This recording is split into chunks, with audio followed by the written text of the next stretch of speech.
Assalamualaikum warahmatullahi wabarakatuh. Jadi pada sore ini saya ingin menjelaskan tentang tugas saya, yaitu Manhajul Arabiyah dengan dosen pengampu yaitu Ibu Ina Mutmainnah. Jadi di sini saya pertama menjelaskan tentang definisi, hipotesis, dan variabel. Yang pertama itu definisi hipotesis. Jadi, hipotesis itu adalah jawaban sementara terhadap rumusan masalah penelitian yang kebenarannya masih harus dibuktikan melalui mengumpulkan data. Dalam penelitian, hipotesis berfungsi sebagai pedoman untuk melihat apakah terdapat pengaruh atau hubungan antara dua variabel. Yang kedua itu ada definisi variabel. Jadi, definisi variabel adalah segala sesuatu yang menjadi objek penelitian dan dapat berubah serta dapat diukur. Dalam penelitian kuantitatif, variabel terbagi menjadi menjadi 6. Yang pertama itu ada variabel bebas X, faktor yang mempengaruhi. Kedua itu ada dalam konteks penelitian ini metode bernyanyi. Variabel yang ketiga yaitu variabel terikat Y, faktor yang dipengaruhi. Variabel kontrol, faktor yang dijaga agar tidak berubah, dan contoh guru waktu pembelajaran materi mufradat yang sama. Nah, yang A, macam-macam hipotesis. Yang pertama yaitu hipotesis deskriptif. Apa sih hipotesis deskriptif itu? Yaitu hipotesis yang hanya menggambarkan suatu keadaan tanpa menghubungkan dua variabel. Contoh, keterampilan mufradat siswa kelas 7 berada pada kategori baik. Yang kedua itu ada hipotesis komparatif. Hipotesis yang membandingkan dua kelompok ataupun lebih. Contohnya, ada perbedaan keterampilan mufradat antara siswa yang belajar dengan metode bernyanyi dan tanpa metode bernyanyi. Yang ketiga, itu ada hipotesis asosiatif atau kausal, sebab dan akibat. Nah, hipotesis yang menyatakan adanya hubungan atau pengaruh antara variabel. Contohnya, metode bernyanyi berpengaruh signifikan terhadap keterampilan mufradat siswa.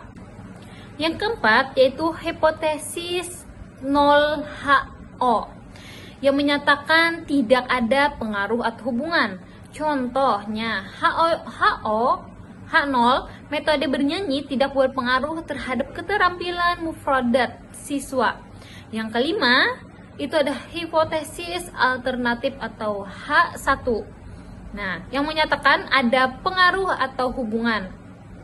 Contohnya, H1 itu metode bernyanyi berpengaruh signifikan terhadap keterampilan mufradat. Selanjutnya macam-macam variabel dengan contoh.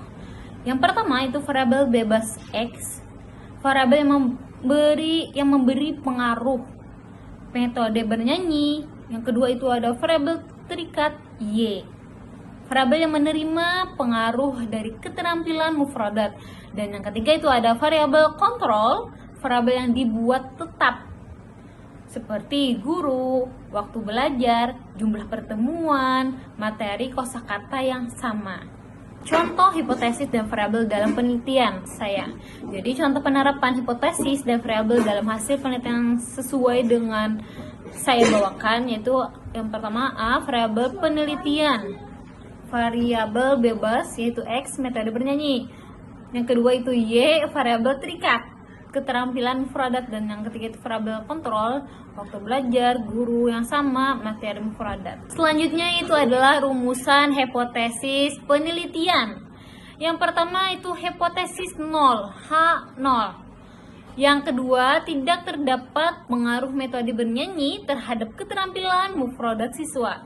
Yang ketiga itu ada hipotesis alternatif H1 yaitu terdapat pengaruh signifikan metode bernyanyi terhadap keterampilan mufradat siswa. Contoh hasil penelitian sederhana dan realitas. Misalnya hasil penelitian yang menunjukkan nilai pretest sebelum metode bernyanyi itu 60 atau nilai post-test yaitu setelah metode bernyanyi itu 82. Maka dapat disimpulkan bahwasanya ada peningkatan nilai sebesar 22 poin. Siswa lebih antusias, mudah menghafal kosakata, dan lebih percaya diri. Kesimpulan berdasarkan hasil, karena nilai post-test jauh lebih tinggi, maka H0 itu ditolak dan H1 diterima. Artinya, metode bernyanyi